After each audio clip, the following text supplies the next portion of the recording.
Beberapa pekan lalu diketahui ada lebih dari 46 warga Palestina yang tewas dalam serangan militer Israel di jalur Gaza. Sebagian besar di wilayah utara, tempat satu serangan menghantam sebuah rumah sakit, membakar persediaan medis dan mengganggu operasi, kata pejabat kesehatan Gaza. Tak tinggal diam, prajurit Brigade Al-Qassam melakukan serangan balasan.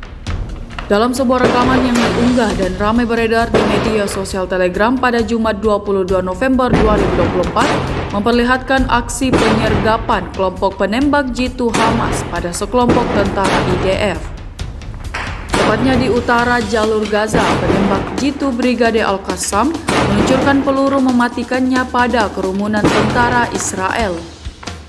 Sontak, sekelompok pasukan IDF tersebut kaget dan tampak kesulitan merespons serangan pejuang Hamas.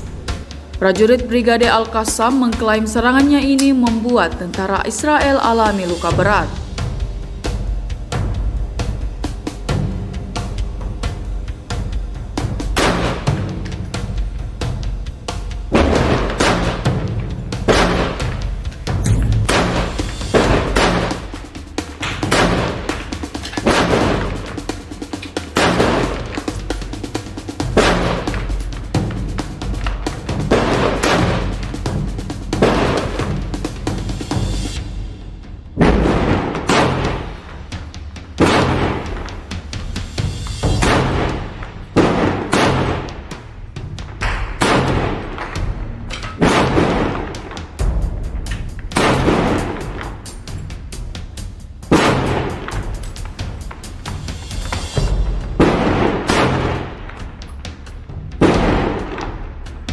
Download Tribun X sekarang, menghadirkan lokal menjadi Indonesia.